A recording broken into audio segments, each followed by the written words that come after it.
Photo Victor était une référence. On met le respect sur lui. Mais quand on vous voit cette génération d'attardés mental, cette génération de bamléqués de merde, c'est décevant.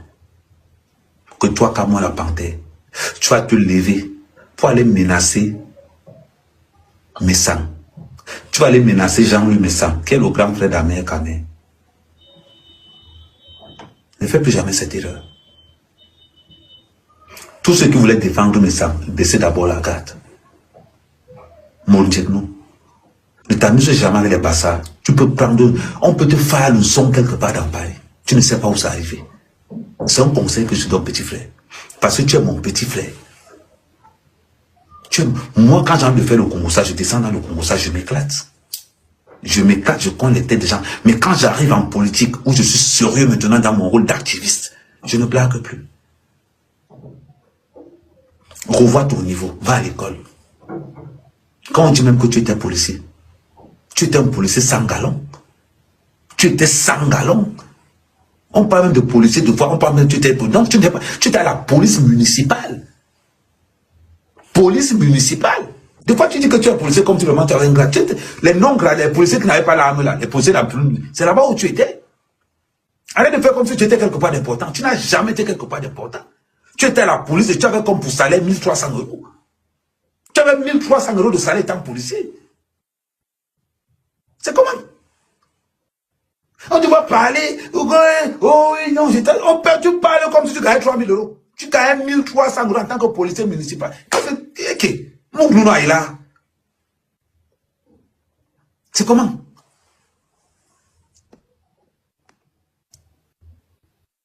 À un moment donné, soyons un peu sérieux. Quand on veut parler politique, mais soyons sérieux. 1300 € comme moi la panthère. Et tu viens parler fort. Tu go, les policiers, la police, ils n'ont pas de galons là-bas. C'est seulement marqué police de proximité. C'est ce que tu faisais. Tu gonfles partout.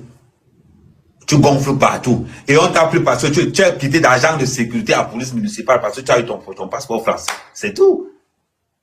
Tu fais comme si tu étais un policier important. Tu as quel grade? On t'a embauché comme à l'époque on faisait les trucs jeunes. À l'époque j'ai avait lancé les trucs jeunes à l'époque de ça. Tu viens parler comme si vraiment tu étais quelqu'un d'important. Quand on a pensé, tu faisais la police municipale, j'ai ton dossier. On m'a envoyé ton dossier là, au complet. Arrête de faire comme si tu étais quelqu'un d'important.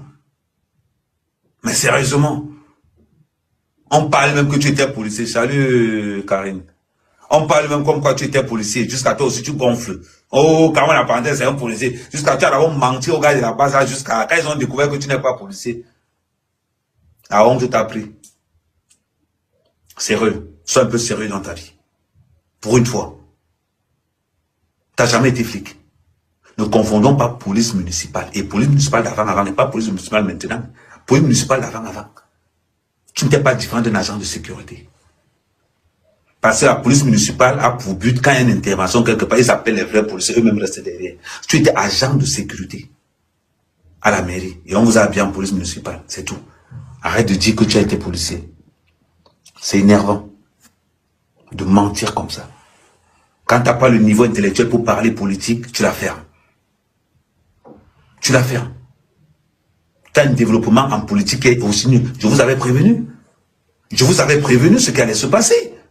Mais il faut avoir une lecture, une analyse politique très simple. Je vous avais prévenu que c'est comme ça que ça allait se dérouler. Vous avez dit Kamé. Et je vous ai scotché tout dans un panel. Je ne connais pas un gars de la base qui a mon niveau intellectuel politiquement parlant. Je ne connais pas un seul. Je ne connais pas un seul. Je suis né dans une famille politique. Mon grand frère conseiller régional allait taper conseiller régional RDPC. Et que j'ai besoin de vous pour tourner. J'ai besoin de vous pour tourner. Maglo Abrolon, c'est mon grand frère. Conseiller régional RDPC à Matom, c'est mon grand frère. J'ai besoin de vous. Vous parlez de quoi? Vous faites comme si vraiment... non. Cabral Libi, c'est mon frère. Mais Cabral Libi, c'est que je ne peux pas vouloir avec lui parce que les intérêts de Cabral Libi ne sont pas mes intérêts. Nous sommes en politique. Si Cabral Libi veut que je m'allie à lui, il sort le chèque. Tout simplement. C'est mon intérêt. Mon intérêt n'est pas l'intérêt de Cabral. Je suis désolé. Si Cabral vient me donner et que ça dépasse ce que le RDPC m'a donné, je dépose le RDPC, je m'en vais sur Cabral. Vous parlez de quoi?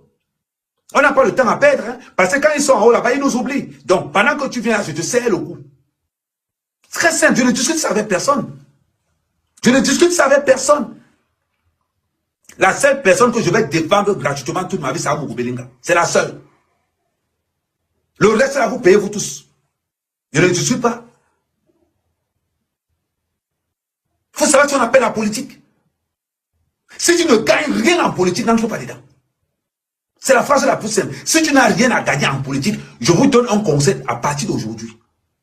C'est un conseil que je vous donne. Si vous ne gagnez rien en politique, sortez de là. Si ça ne vous apporte rien, sortez de là. Mettez ça dans la tête. Le politicien n'est pas là pour développer un pays. Les gens qui développent un pays, c'est des businessmen. La politique n'a jamais rien développé. La politique, les politiques sont posés là par des businessmen. Les ordres sont donnés par des businessmen. Le politicien a son rôle, c'est de s'arranger à signer des conventions de telle manière que ça puisse arranger les gens qui sont derrière.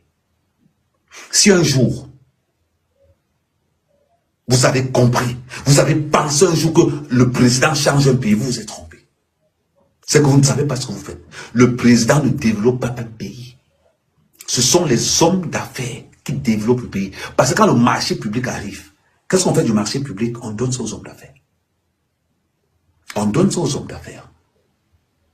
Tout ce que l'État a à faire, c'est d'être strict envers ces hommes d'affaires-là. Tout simplement. Qui développe la France? C'est Bouygues, c'est Eurovia. C'est pas le président. Quand on parle du 440, vous savez c'est quoi le 440? C'est les 40 plus grandes entreprises de France. C'est ceux-là qui font la force française. C'est pas le président. C'est à un moment donné. Tu jettes les pots de banane devant le chez toi. Et tu vas crier que Paul Biya vient ramasser. Tu fais à qui? Tu fais à toi-même. Donc, comme on l'a panté, je n'ai pas le temps. Je passerai des années-lumière pour t'apprendre la politique. Mais j'ai plus ce temps. On vous demande de côtoyer les vrais politiciens. Ce n'est pas parce que je blague avec vous. Je viens d'une famille ancrée dans la politique. Les Kodor mangeaient chez nous en 90. Je vous rappelle une chose. Mon père était le président des Bassards du littoral. Chez nous, j'ai vu tous les politiciens. De Belle-du-Rina à Kodor. En passant, j'ai vu tout le monde, les Kungwe Djima, tout cet endroit-là. Chez mon père. Je connais le mécanisme des politiciens. Je connais comment ils fonctionnent. Mais vous n'allez pas arriver. C'est-à-dire que c'est vous qui avez débarqué hier dans la rue. Vous parlez fort. On voit des débits menacés. Un roi Bamoun. Quelqu'un se met avec tout le manque de respect. Si vous me voyez insulter Paul Biya, c'est que Paul Biya a décaissé mon argent, ce n'est pas arrivé sur moi. Je commence à aller laver un à un.